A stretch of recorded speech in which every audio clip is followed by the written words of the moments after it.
안녕하세요, 여러분. 저희 외할머니가 살아계셨을 때 이런 말씀을 하셨어요. 자기 자식 홀대하는 집에는 절대로 시집가면 안 된다고요.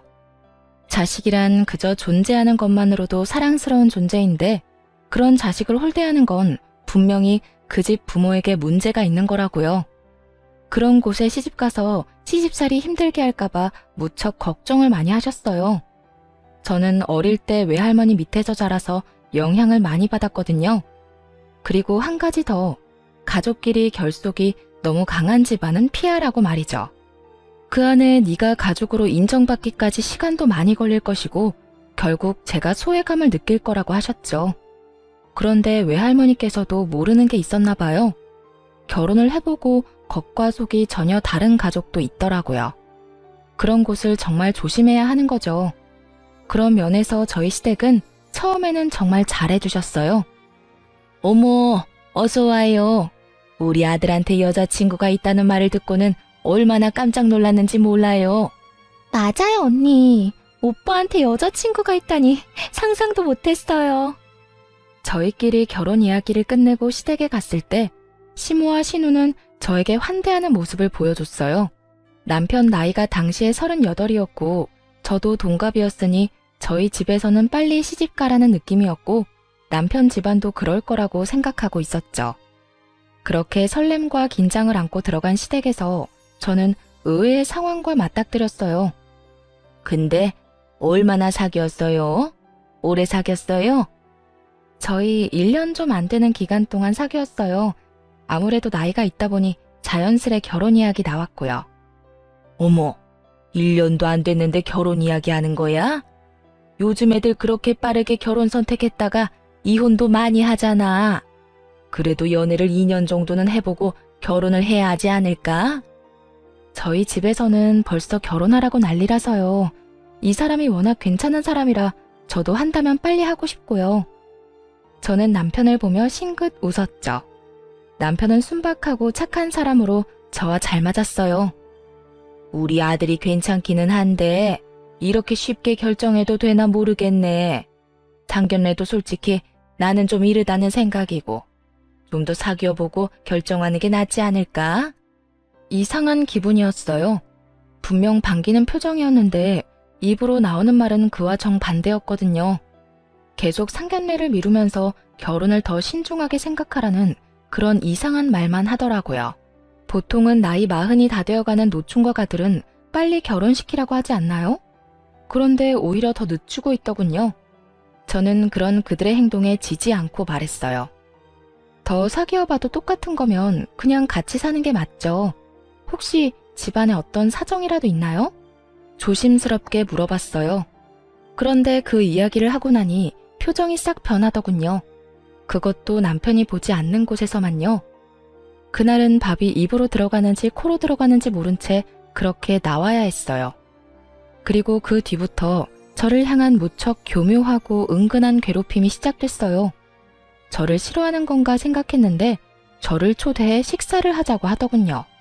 그러면서 이렇게 말하더라고요. 어서 와요. 차린 건 많이 없으니까 많이 먹어요. 정말 복스럽게 잘 먹어서 보기 좋아. 아, 근데 우리 예비 며느리는 좀 덜 먹어도 되지 않을까? 아무래도 좀 그렇잖아. 제 통통한 몸을 아래 위로 쳐다보며 은근히 제 외모를 깎아내리더군요. 안 그래도 제가 살집이 좀 있는 편인데 그런 소리를 들으니 순간 속이 확 뒤집히더군요. 뚱뚱한 사람에게 진짜로 뚱뚱하다는 말을 하면 화가 날 수밖에 없잖아요. 그래도 참았어요. 설마 날 비꼬는 건 아닐 거라 생각했죠. 절 비꼬아봤자 뭐 하겠어요? 그리고 드레스 입어야 하는 것 때문에 그런 말 했을 수도 있지. 정말 10번, 100번도 넘게 저를 합리화시켰죠.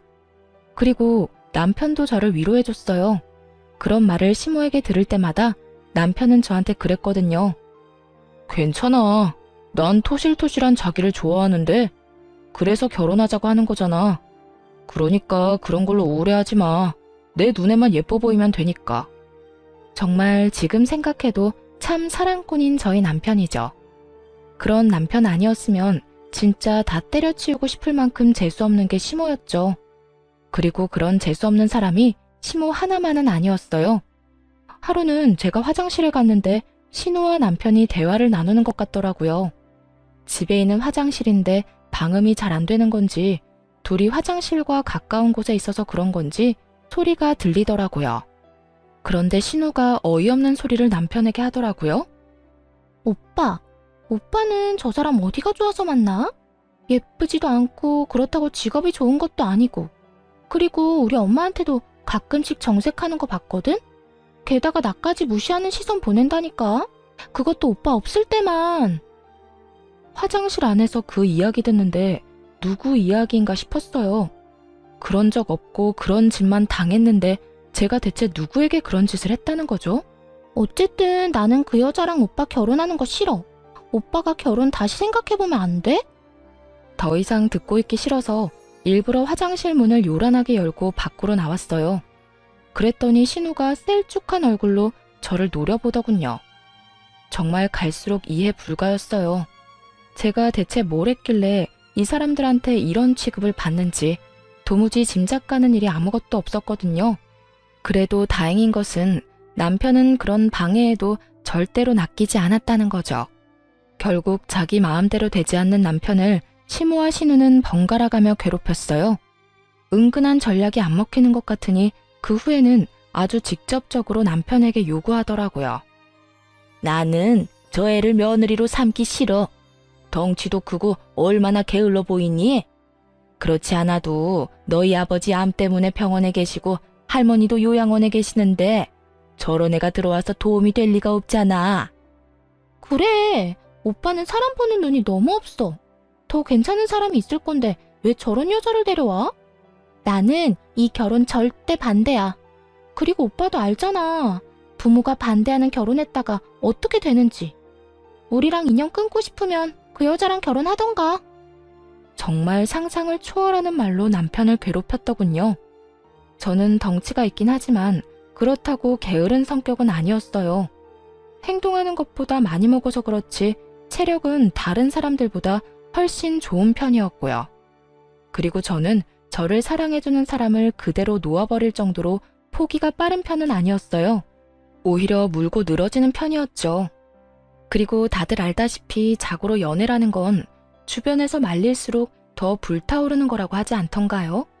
친구처럼 잔잔하고 평화롭던 저와 남편의 사랑은 방해꾼의 등장으로 뜨겁게 불타올랐거든요. 저는 어떤 방법을 써서라도 남편과 결혼을 하기로 결심했어요. 정당한 이유도 없이 까이는 건 제 성격에 맞지 않았거든요. 그리고 당한 대로 갚아주는 게 제 성격이라 저도 시모와 신우 몰래 준비를 좀 했어요. 남편이 결혼을 일찍 하려는 이유는 시부에게 결혼한 자신을 보여주려는 것도 있었거든요. 그렇지만 그 시부가 지병으로 병원에 입원해서 치료를 받는 중이라 밖으로 나오지 못했던 상황이었죠. 제가 남편에게 부탁했어요. 아버님 많이 안 좋으신 거야? 나와서 밥 한 끼 정도 못 하셔? 외출은 가능하셔. 다만 집에서 모시기 어려운 상태라 요양병원에 모시고 있는 거거든. 아예 밖으로 나오지 못할 정도는 아니라는 말에 저는 일이 쉽게 풀릴 거라 생각하고 웃어 보였어요. 그리고 주말 시부의 컨디션이 좋을 때 시간을 정해 시부의 외출을 감행했어요. 물론 시부에게는 당일 가서 말씀드렸어요. 미리 말하면 시모와 신우가 또 깽판 칠 것 같았거든요. 그리고 제가 입을 옷은 남편이, 남편의 신발과 넥타이는 제가 준비했어요. 그렇게 저희 부모님과 시부를 대면시켰죠. 아유, 이렇게 귀한 딸을 시집 보내려면 마음이 아프시겠습니다. 아니요, 저희 애가 많이 모자랍니다. 일하느라 집안일도 잘 못 거들어서 처음에는 많이 부족할지 몰라요. 그래도 애정으로 봐주세요. 못하는 걸 못한 채로 두는 아이는 아닌지라 조금씩 잘해 나갈 거예요. 예, 제가 몸이 이 모양이라 아들놈 장가가는 게 소원이었는데 며느리가 그걸 이뤄주는 것 같아 고맙네요. 그리고 입원한 동안 아들 통해서 며느리가 이것저것 제 편의를 많이 봐줬다고 들었습니다. 이렇게 야무지니 우리 아들은 복 받은 거지요. 시부가 입원한 동안 남편을 통해서 시부에게 이것저것 챙겨줬거든요. 특히 병원 생활로 입맛 없을 것 같은 시부를 위해 맛있는 음식도 많이 넣어드렸고 안에 있을 때 심심하지 마시라고 좋아하시는 책도 많이 보내드렸거든요. 그렇게 여러 면으로 도장을 쾅쾅 찍어놓은 보람이 있었어요. 시부가 저를 무척 좋게 봐줬어요. 그러면 지체하지 말고 어서 나를 잡는 게 어떻겠습니까? 저야 좋지요. 최대한 빨리 잡아서 제가 손주라도 볼 수 있으면 정말로 여한이 없을 것 같습니다. 결국 제가 원했던 그 말이 시부의 입에서 나왔어요. 시부 덕분에 저희는 결혼 허락을 받았어요. 그리고 날짜 잡는 것까지 이야기하고 소소한 이야기로 분위기가 무르익었는데 그제야 시모와 신우가 뛰어오더군요. 사실 두 사람에게도 상견례 한다고 미리 말해놨거든요. 시부가 온다는 이야기만 쏙 빼놓고 말이죠. 당연히 제가 전화하니 네가 뭔데 멋대로 상견례 날짜 잡냐며 가지 않을 거라고 코웃음 치던 시모였는데 시부가 있다는 걸 남편에게 뒤늦게 듣고 놀라 달려온 거였어요. 이게 뭐 하는 거야? 당황한 시모와 신우를 앞에 두고 시부가 말했어요. 당신 도대체 이런 중요한 날 왜 늦은 거야? 너도 상견례 계속 미룬다는 말은 들었다만 이런 자리에까지 늦어? 여보, 다시 한번 생각해봐요.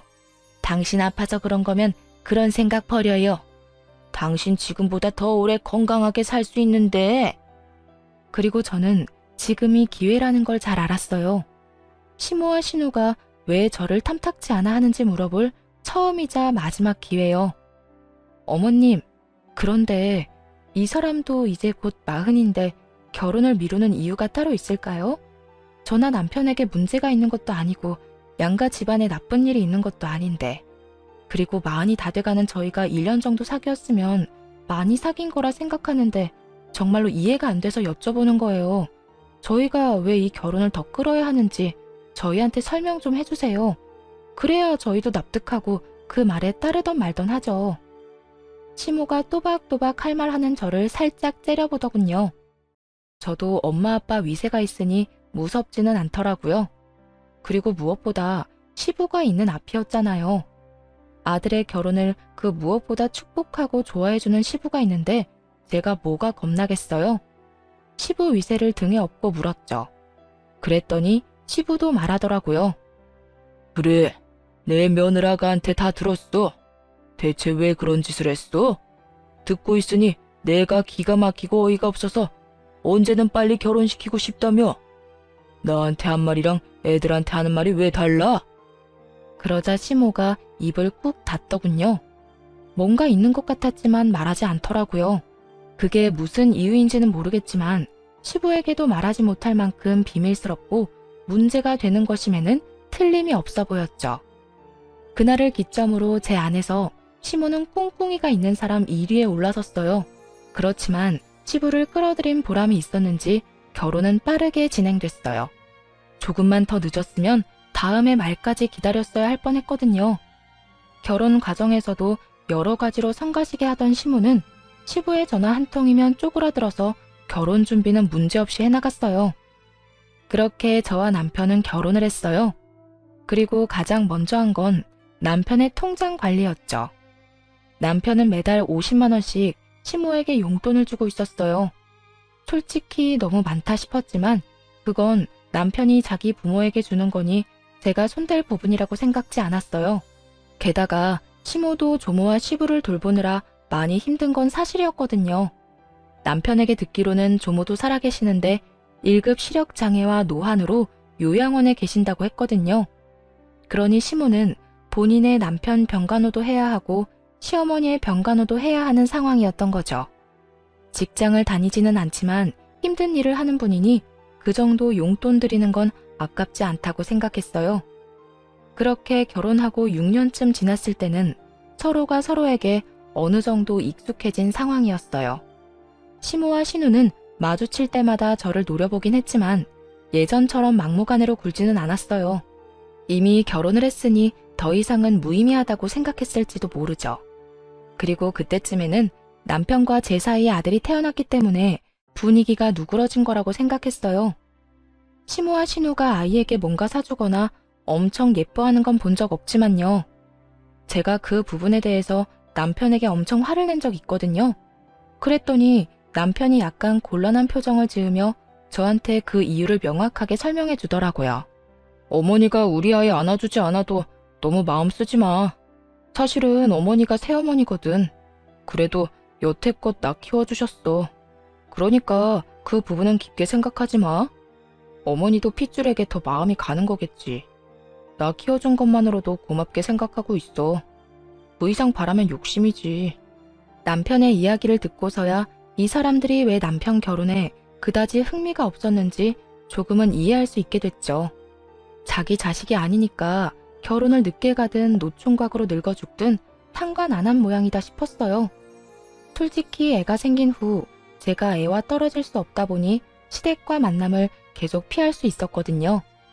그러다 얼마 전 시모가 외출하려다 계단에서 구르는 바람에 다리뼈가 골절되는 사건이 벌어졌어요.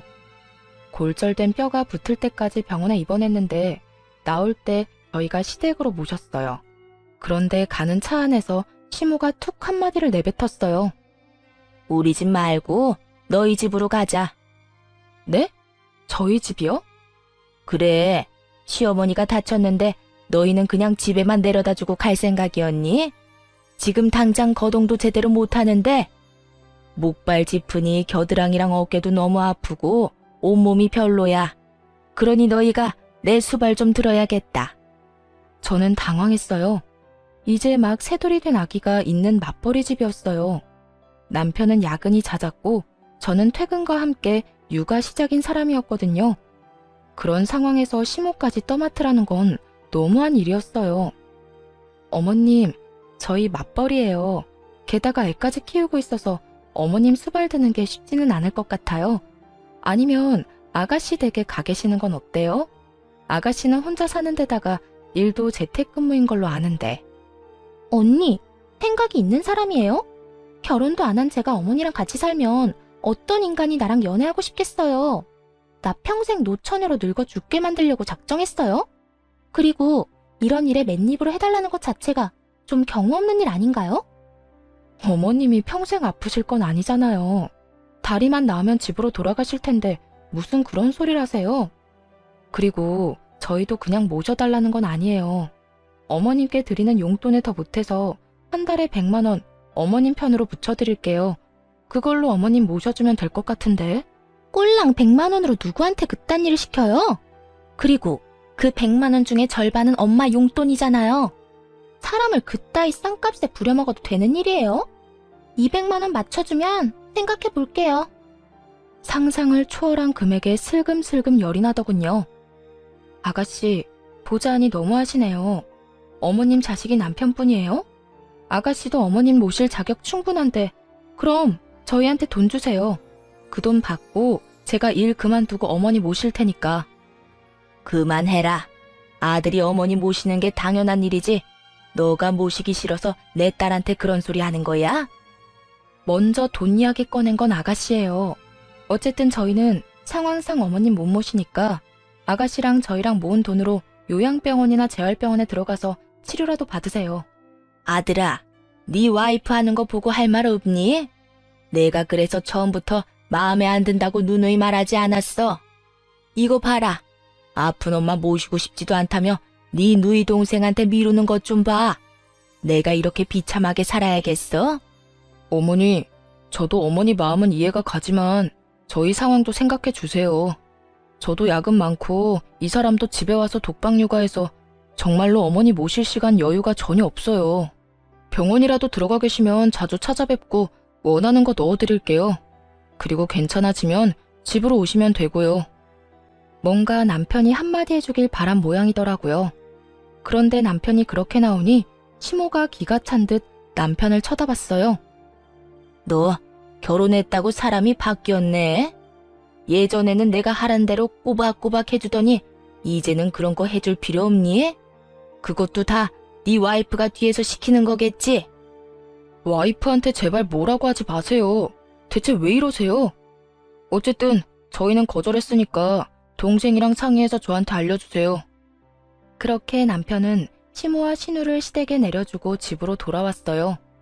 그리고 그렇게 끝난 줄 알았는데 저희 마음속에서만 끝난 일이더군요.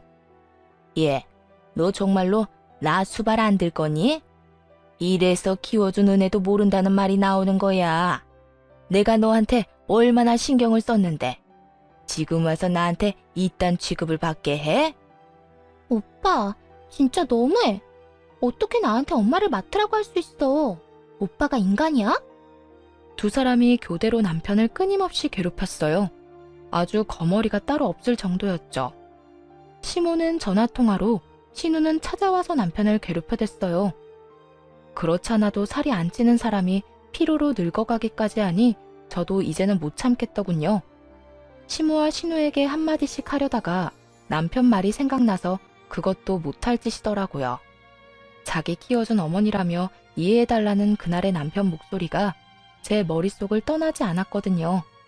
결국 저는 시모를 저희 집으로 데려오도록 했어요. 다만 딱 두 달만 봐주기로 약속을 했고요. 신우에게 돈도 받아내고 싶었는데 신우가 제대로 된 일도 안 하고 다니니 어쩔 수 없이 아무것도 받지 않고 시모를 봐주기로 했어요. 그런데 온 첫날부터 저에게는 지옥과 다름없었어요. 아침에 출근할 때 점심 식사도 다 해놔야 되는 거 아니니? 반찬이 빈약해서 뼈가 낫겠어? 네 자식이 아팠어도 이리 성의 없이 했을까? 저녁밥이 느끼해서 그런지 상큼한 과일이 먹고 싶구나. 냉장고에 들어있던 건 신선하지 않으니까 나가서 좀 사와. 복숭아나 메론 같은 걸로. 시모는 정말 진상 중에서도 상진상이었어요. 집에 없는 와중에도 전화를 해서 저에게 끊임없이 무언가를 요구했고 집에 와서는 남편이 돌아올 때까지 애를 볼 시간도 없이 휘둘렸어요. 정말 온갖 트집을 다 잡더군요. 그렇게 2주의 시간이 흘렀어요. 그런데 그 2주 동안 시모는 한 번도 시부나 조모에 대한 이야기를 묻지 않더군요. 시모가 시부의 병간호를 책임지고 있었다는 건 알고 있었거든요. 그런데 시모도 시부도 서로에게 연락을 하지 않는 걸 보고 의아한 기분이 들더군요. 따로 남편에게 말해서 함께 시부의 병원으로 향하기로 했어요. 조모가 있는 요양원은 그리 멀지 않았기에 거기부터 들리기로 했어요. 저희는 한 달에 한 번씩 꼬박꼬박 조모 병원을 찾았거든요. 그런데 이번에는 시모 문제에 여러 가지 문제가 겹쳐서 지난달에는 방문을 못한 상태였어요. 그런데 간호사가 저희한테 이상한 말로 인사를 전하더군요. 어머, 얼굴 잊어버리겠어요. 사실은 어르신도 보호자분들 오시길 엄청 기다렸거든요. 그래요? 저희 주 보호자는 저희 어머니인데 언제 오고 안 오셨는지 알 수 있나요? 잠깐 차트 볼게요. 그러면서 컴퓨터를 훑는 간호사의 시간이 점점 길어졌어요. 드디어 찾았는지 밝은 얼굴로 제게 말해줬어요. 6개월 전에 한 번 오신 거로 되어 있네요. 어머님이 오셨다고 차트에 적혀 있어요. 저희도 한 달에 한 번씩은 오는데 시모가 6개월 동안 안 온 걸 보니 뭔가 이상하다 싶었어요. 그러고 보니 저희가 수발 들고 있는 와중에도 조모와 시부를 신경 쓰는 걸 한 번도 못 봤거든요. 이상한 일 투성이었지만 면회 중에 그 생각만 할 수도 없으니 얼른 시조모를 찾아뵙고 인사를 드렸어요. 할머니, 저희 왔어요. 아이고, 그래. 우리 새끼 왔니? 네, 지난달에는 죄송해요. 어머니도 다치시는 바람에 경황이 없었거든요. 밖에서 사온 음료를 옆 침대분들에게도 챙겨주고 조모를 휠체어에 태워 요양원 내의 조용한 곳으로 갔어요. 시모는 눈이 잘 보이지 않는 만큼 청력이 예민하셔서 갑자기 고함을 질러대는 치매 노인과 같이 있는 걸 싫어하셨거든요. 우리 손자, 손 좀 잡아보자. 눈이 잘 안 보이는 시조모께서 남편의 손과 팔, 얼굴을 더듬거렸어요. 너 혹시 살 빠졌니? 건강 챙겨야 한다. 너는 어릴 때부터 몸이 허약해서. 그러더니 손자 손을 꼭 잡고는 머뭇머뭇 한마디를 꺼내셨어요. 너 혹시 너희 엄마 때문에 힘든 건 아니지? 남편이 아무 대답하지 않자 조모가 남편 손을 더 꼭 잡았어요. 내가 더 건강하게 오래 살았어야 했어. 이런 곳에 들어오지 말고. 너 혹시 네 새엄마가 너 버리려고 한 건 기억하니? 순간 저도 남편도 흠칫 굳었죠. 설마 이런 내용을 말해줄 거라고는 생각도 못했거든요. 엄마가 진짜 그랬다고요? 그래. 그 뒤로도 너 키우기 싫다고 나 찾아와서 하소연하는 거 내가 따끔하게 일러보냈다. 그런데 이상하지? 너 다 크고 나니까 그런 말이 없어. 너 성인 될 때까지 주구장창 와서 네 욕만 하던 년이. 남편은 자신을 길러준 새엄마에 대해 항상 고마운 마음을 가지고 있었어요. 그건 옆에서 봐온 제 눈에도 그렇게 보였거든요. 그런데 그 모든 게 가식이었고 남편이 미성년자 시절 내내 그렇게 생각했다는 거잖아요. 그런데 왜 성인이 되고 나서는 그런 말이 없었나 의아했어요.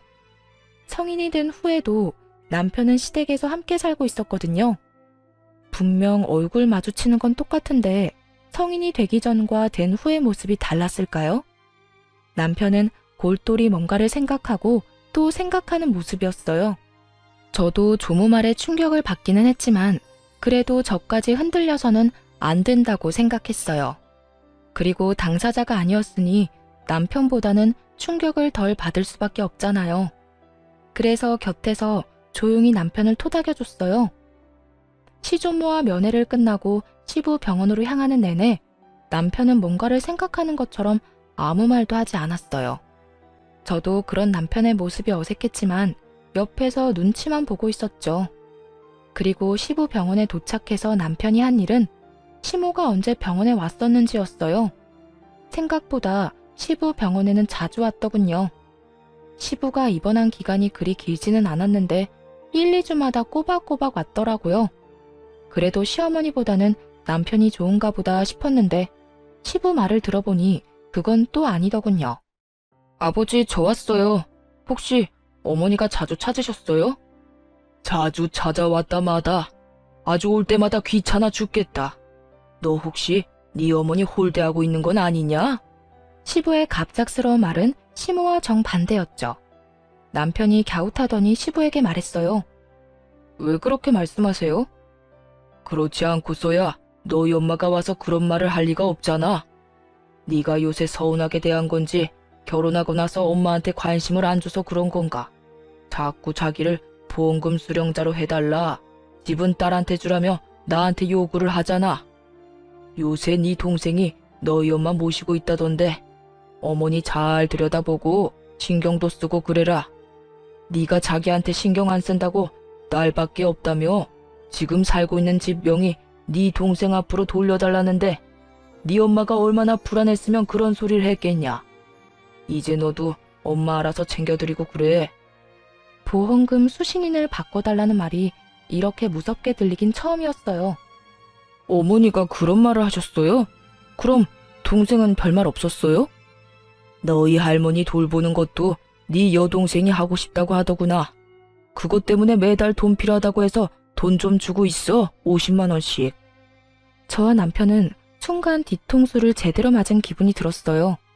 조모 병원에 넣어두고 돌봐주지도 않던 신우가 돈까지 받아갔다는 이야기에 남편 눈이 뒤집어졌어요. 왜냐면 조모에게 필요한 물건이 있으면 본래 주 보호자에게 연락이 가는데 주 보호자가 연락을 받지 않으면 그 다음 보호자에게 연락이 오거든요. 그래서 간호사가 남편에게 매번 전화를 했어요. 필요한 게 있을 때마다 챙겨달라고 말이죠. 그래놓고 지금 시무마저 우리에게 넘기고 자기는 아무런 노력 없이 돈만 챙겨가고 있었으니 남편이 느꼈을 배신감이 상상도 되지 않더군요. 시부 옆에서 수발들면서 시부에게 뭐라도 뜯어내려고 안간 힘을 쓰는 시모의 모습을 본 것 같아 저도 기분이 안 좋았고요. 사실 시댁 재산권은 전부 시부에게 있거든요. 여태껏 아무것도 안 주고 틀어지고 있으니 시모가 안달이난 모양이었어요.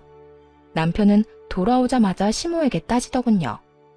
어머니, 혹시 제 결혼 반대한 거 제가 드리는 돈 때문이었어요? 그게 무슨 말이야, 뜬금없이. 아무것도 모른다는 듯 시모가 웃더군요. 남편은 그에 지지 않고 말했어요. 할머니한테 듣고 오는 길이에요.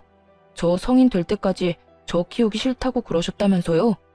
어릴 때는 고아원에 갖다 버리라고 했다던데 사실인가요? 너 설마 그 늙은 노인 말만 믿고 나한테 이러는 거야? 옛날 일이야. 나도 기억도 안 나는 옛날 일. 그래서 아버지한테 가서 보험금 수령인 바꿔달라. 동생한테 유산 물려줘야 한다. 그렇게 열심히 개수작 부리신 거예요? 고아원 갖다 버리라고 할 만하네요. 어릴 때 갖다 버렸으면 아버지 보험금이며 유산 다 어머니랑 동생 나눠 가지는 건데 안 그래요? 얘가 지금 무슨 소리를 하는 거야? 너 내가 여태껏 너희 집안에 얼마나 잘했는지 모르지? 젊어서는 너랑 딸 뒤치다꺼리 해야 했고 늙어서는 할머니랑 네 아버지 병수발 들어야 했어. 그리고 내가 네 엄마고 내 남편 본처인데 당연히 그건 요구할 수 있는 거 아니니? 그렇죠. 어머니가 진짜로 그런 일들을 했으면 당연히 모든 걸 받을 만하죠. 그런데 왜 아버지한테 거짓말하셨어요? 지금 어머니 모시고 있는 건 저인데 동생이 모시고 있다고 거짓말하셨잖아요. 그리고 할머니 병원에 가본 적은 언제예요? 반년도 넘게 가보지도 않았던데 그거 아버지도 알고 있긴 해요. 동생도 마찬가지예요. 할머니 모시겠다고 해놓고 반년 넘게 와보지도 않고 여태껏 그런 명목으로 아버지한테 돈을 얼마나 받아가셨어요? 내가 받아가긴 뭘 받아가? 당연히 받아야 하는 돈이지. 그리고 너 이러는 거 아니다. 여태 키워준 은혜도 모르고. 남편은 시모 말을 무시한 채 신우에게 전화를 걸었어요. 신우가 전화를 받자마자 다짜고짜 말하더군요. 앞으로 어머니 네가 모셔. 난 모실 생각 없으니까 당장 와서 데리고 가. 그게 무슨 말이야? 갑자기 1억이야? 오빠가 봐주기로 했잖아. 왜 말을 바꿔? 그리고 엄마가 무슨 짐이야? 왜 여기저기 왔다 갔다 하게 만들어? 그럼 네가 애초에 데려가던가. 왜 나한테 맡겼어? 너희 엄마잖아. 나도 키워준 은혜 다 갚았다고 생각하고 있어. 한 달에 50만 원씩 20년을 꼬박 들였어. 그리고 어머니 필요한 거 있을 때마다 너한테 전화한 적 있어? 나한테 전화 와서 다 해먹었지. 갑자기 왜 이래? 오빠 진짜 웃긴다. 우리 엄마가 오빠 키워준 은혜는 생각도 안 해? 엄마가 얼마나 고생해가면서 오빠를 키웠는데. 그리고 우리 엄마 없었으면 오빠도 엄마 없이 불쌍하게 자랐을 거면서 이제 와서 버리는 거야? 그래서 돈 줬잖아. 내가 벌어서 매달 용돈 줬잖아. 20년을 처먹었으면 많이 먹은 거 아니야? 내가 그렇게 보기 싫었으면 애초에 아버지랑 결혼을 하지 말았어야지. 내가 죽어도 우리 아버지 아들인데. 딸, 너희 오빠가 도대체 왜 이러는지 모르겠다. 너희 할머니 전화 받고 와서는 나를 돈이나 탐하는 여자로 몰아가는데 미쳐버리겠어. 이래서 검은 머리 짐승 거두는 게 아닌데 내가 그때 왜 애 있는 남자랑 결혼했나 몰라. 다리도 지금 덜 붙었는데 나 쫓아내려고 난리가 났어. 네가 어떻게 좀 해줘. 오빠, 이러면 나도 아빠한테 다 잃을 거야? 이르라고. 그러면 나도 똑같이 아버지한테 말씀드릴게. 너 할머니 모시겠다고 해놓고 요양원 처박아 놓고 반년 동안 가보지도 않고 필요하다는 물품 넣어주지도 않은 거 내가 다 말할게. 그럼 되겠네. 남편 말에 신우가 입을 딱 닫더군요. 자기가 잘못한 게 있으니 대꾸할 말이 있을 리가 없죠. 뭐가 됐든 난 절대로 엄마 안 모셔. 부양 안 할 거야. 어머니 기분 좋으시겠어요. 하나뿐인 딸이 절대로 어머니 수발은 안 든다네요. 근데 어쩌죠? 이제 저도 당신 자식 아닌데. 친자가 아니니까 부양 의무는 없는 거 맞죠? 친자식한테 부양하라고 하세요. 남편은 그 길로 시모를 강제로 끌어내 차에 태웠어요. 그리고 신우 집 앞에 시모와 시모가 가지고 온 짐을 덜렁 내려놨죠. 시모가 고래고래 고함을 지르더군요. 네가 이러고도 무사할 줄 알아? 부모를 노상에 두고 가는 놈이 어딨어? 두고 봐라. 내가 너 용서 안 할 거야. 누가 부모예요? 자식 버리려던 계모 주제 부모? 웃기고 있네. 남편은 시모와 신우의 연락을 싹 다 무시하고 시부 병원으로 향했어요. 그리고 병원에 입원한 시부에게 다 이야기했어요. 시부가 그간의 이야기를 듣고는 충격을 받아 시모를 불러냈어요. 시모는 억울한 표정 한껏 지으며 신우와 들어오더군요. 여보, 내가 어떤 꼴을 당했는지 알아요? 당신 없다고 저 녀석이 나를 얼마나 홀대하던지. 뼈가 다 붙지도 않았는데 저를 강제로 쫓아내더라니까요. 당신 딸 집에 있는 거 아니었어? 나한테는 딸이 수발 다 든다고 했잖아. 그제야 자기가 말실수를 했다는 걸 깨달았는지 입술을 꽉 닫더군요. 그래놓고 나한테는 아들 녀석이 잘못한 것처럼 말을 했어? 도대체 이유가 뭐야? 그리고 당신, 어머니 요양원에 모셔놓고 어떻게 반년 동안 병문안을 안 가볼 수가 있어? 며느리잖아. 그러라고 돈도 줬잖아. 나한테 오는 길에 어머니 뵙고 왔다면서 뻔뻔하게 거짓말을 해? 그래놓고 뭐? 보험금 수령인을 당신 앞으로 해달라고? 당신 같은 거짓말쟁이한테? 여보, 제가 하는 이야기 믿지 마요. 그거 다 우리 이간질 시키려고. 이간질은 무슨, 내가 병원에 전화해서 직접 알아봤는데 이게 대체 뭐 하는 짓이야? 당신이 그러고도 사람이야? 나 병원에 입원하면서 딱 한 가지 부탁했어. 어머니 잘 좀 모셔달라고. 그런데 보라는 어머니는 안 보고 나한테 찾아와서 돈 뜯을 생각만 해? 아버지, 어머니한테만 뭐라고 하지 마요. 엄마가 얼마나 힘들었는데요. 아버지가 그러면 안 되죠. 그래, 안 되겠지. 네 엄마처럼 너도 나한테 거짓말하고 할머니 내버려 뒀잖아. 도대체가 내가 입원한 동안 무슨 일이 생긴 거야? 당신, 지금 당장 우리 집에서 나가. 주민등록 말소 신청할 테니까. 여보, 아버지! 나 부르지 마라. 가만 보니 우리 아들 결혼 계속 미룬 것부터 이상하다 싶었어. 나하고 말할 때는 빨리 장가 보내야 한다더니 장가 간다는 애한테 못 가게 막은 거 아들 돈 때문이지? 우리 아들이 돈 벌어서 당신한테 돈 주고 내가 당신 고생한다고 생활비조로 돈 주고 그러니까 일도 안 하고 편하게 지내려고. 결국 시부의 불호령에 시모와 신우는 아무 소리도 못하고 쫓겨났어요. 그리고 정말로 시부는 시모의 주민등록을 말소시켜버렸어요. 두 사람은 재혼인데다가 등본상으로는 배우자가 아닌 동거인으로 되어 있어서 가정이 좀 단순했죠. 이혼도 필요 없는 상황이더라고요. 법적으로 혼인신고가 된 게 아니었더라고요. 나중에 알게 된 사실인데 시모가 몇 달 있어보고 아니다 싶으면 튈 생각이었나 보더라고요. 그래서 시부 쪽이 아닌 시모 쪽에서 혼인신고는 안 하겠다고 했고 그 뒤로 계속 이렇게 혼인신고 안 하고 살았다더군요. 그러다 남편이 결혼하고 시부가 곧 죽을 것처럼 병원에 들어가 있으니 그제서야 재산을 챙길 생각으로 중간에서 날조하고 다닌 거였죠. 자기들에게 재산을 주기를 원한 거고요. 참 대담한 건지 미련한 건지 그렇게 시모가 주민등록지도 없이 붕 떠버렸어요. 그러자 시모와 신우가 매일같이 시부에게 찾아가 눈물로 애원을 하더라고요. 여보, 제발 우리 좀 살려줘요. 이제 나가면 우리는 어떻게 살아요? 주민등록만이라도 당신 앞으로 해줘요. 네? 잘못을 빌지 않고 자기 불쌍한 것만 내세운 꼴을 보니 아직도 정신 못 차렸다 싶었죠. 내가 미쳤어? 여태껏 우리 집 재산 갉아먹고 있던 인간들한테 내가 왜 그런 행동을 해? 내가 당신한테 여태 못한 게 뭐가 있어? 그런데 내 아들을 불효자로 몰아서 나랑 이간질을 시키려고 했어? 그러고 나서는 내 재산 다 당신 딸이랑 나눠 가질 생각이었냐고?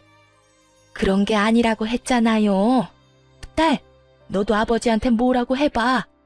엄마 그러면 네 밑으로 들어가도 되겠니? 난 이렇게 혼자서는 못 살아. 넌 진짜 내 딸이잖니. 그렇게 엄마를 소중히 생각하던 신우도 수발 들라는 말 앞에서는 신중해지더군요.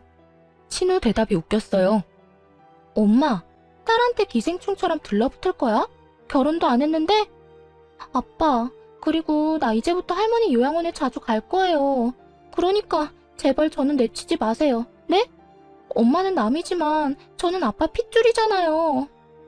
자기 살 길 찾을 거라고 제 어미를 발판으로 삼는 것도 참 혼자 보기 아까운 장면이긴 했죠. 결국 그 둘의 눈물 나는 총극을 감상한 시부는 완전 열이 끝까지 받아버려 두 사람 눈앞에서 모든 것을 끝장내버렸어요. 돈이 그렇게 중요하냐? 너희가 그 돈 없어도 나한테 들러붙나 보자. 내가 가진 재산 전부 우리 아들한테 증여할 거야. 내 집도 내 재산도 싹 다 아들한테 증여하고 나와 내 어머니 죽을 때까지 모시라고 할 거다. 이제 됐어? 시부의 폭탄 선언에 시모가 더 큰 고함 소리로 울었어요. 여보, 어떻게 나한테 한 푼도 안 남겨줄 수가 있어요? 이건 잘못된 거예요. 제가 당신 아들을 어떻게 키웠는데? 어떻게 키우긴? 내 아들 그저 네 돈주머니로 생각한 주제에 내가 어머니한테 그 말 듣고 기도 안 차서 내 아들을 네가 뭔데 고아원에 넣어라 마라 해. 당신이 뭔데? 그렇다고 내가 돈을 덜 줬어? 생활비에 당신 용돈까지 돈 넣어줬는데 왜 내 아들을 저렇게 비참하게 만들어? 그리고 당신 내 아들 키우면서 딸애보다 더 잘해준 적이 있어?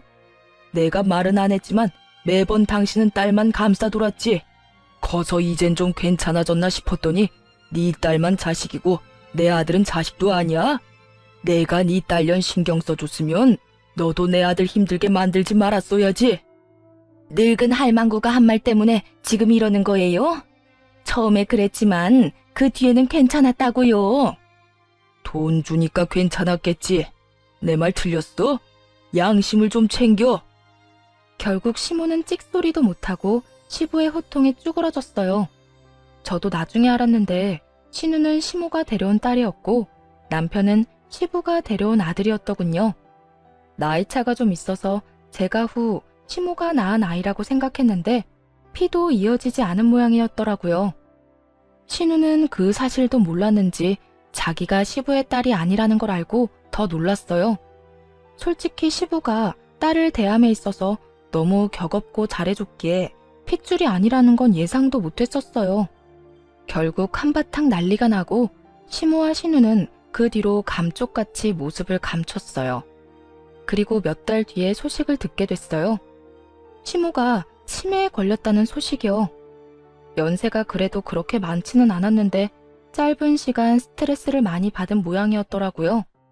알고 보니 시부에게 쫓겨나서 갈 곳 없으니 신우 집에서 지내게 해달라고 사정했던 것 같더라고요. 절대로 수발 안 들겠다며 버티던 신우가 한 가지 조건으로 집에 살 수 있도록 해줬대요. 월세를 받겠다고 했답니다. 자기 어머니한테 그리고 집에서 쓰는 거 다 시모가 벌어서 쓰라고 했다네요. 결국 시모는 늙은 60대 후반의 나이에 여기저기 돈 벌러 해본 적도 없던 농사일에 굳은 일까지 했다고 해요. 열심히 신우의 빨대가 되어 돈 벌어다 줬는데 결국 얻은 건 치매뿐이었죠. 참 똑같은 인간들이었어요. 아들 장가도 못 가게 하고 빨대 꽂으려 했던 시모나 그런 늙은 시모에게 빨대 꽂아서 치매에 걸리게 만든 신우나 거기서 거기더라고요. 그 이야기 듣는데 참 헛웃음만 나오더군요. 시모와 신우가 양보하고 조금씩 물러섰다면 상황은 이런 식으로 흐르지는 않았을 거예요. 남편은 책임감이 강하고 주변 사람들에게 참 잘하는 사람이거든요. 떡을 하나 받으면 떡 한 봉지로 갚는 사람이요. 시모가 마지막까지 모르는 게 하나 있었는데 시모는 이 모든 사태가 시조모의 말 때문에 일어난 거라고 착각하고 있더라고요. 그런데 남편은 이미 시모가 자신을 싫어한다는 생각을 어렴풋이 하고 있었더라고요. 특히 결혼하고 나서 그것을 제일 강하게 느꼈다고 하더군요. 우리 아이가 태어나고 눈길 한 번 안 주고 안아주지도 않았으니까요. 하물며 친정에서 아기용품이 선물로 수두룩하게 흘러들어올 때 시댁에서는 아무것도 주지 않고 관심조차 주지 않았을 때 그때 정말 강하게 그런 느낌을 받았대요. 그래서 그 뒤에 알게 된 그 이야기에 더 화가 났던 거고요. 만약 시모가 남편을 최소한 싫어하지는 않았더라도 남편은 시모의 가장 든든한 사람이 되었을 거예요. 신우도 마찬가지죠. 신우가 조금만 덜 이기적으로 굴었다면 남편은 신우를 친동생으로 여기며 무엇이든 해줬을 거예요. 그런 사람이거든요.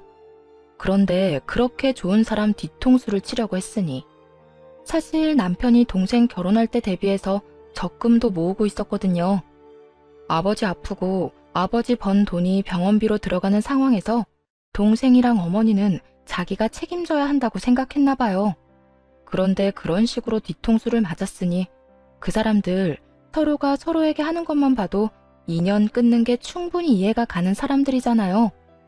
시모는 딸한테 시달려 등골 빠지게 일하다 치매나 걸리고 딸은 시모한테 빨대 꽂으려다 더 큰 짐을 얻게 됐으니 자기가 뿌린 대로 고스란히 걷어들인 거였죠. 어쨌든 이제라도 그 무시무시한 모녀들과 인연을 끊게 돼서 다행이라고 생각해요. 정말 남편 잘 만나도 시댁 잘못 만나면 큰일 나는 일이더라고요. 남편은 좀 침울해 보였지만 지금은 더 개운한 모습이고요. 시부와 시조모는 저희가 자주 들리고 외박해서 집에 자주 모시니 예전보다 더 좋아하세요. 지금까지가 제 사연 끝입니다. 어떠셨나요? 많은 의견 댓글로 써주시면 감사하겠습니다. 여러분, 항상 건강 조심하시고 비 피해 없으시길 바랍니다. 감사합니다.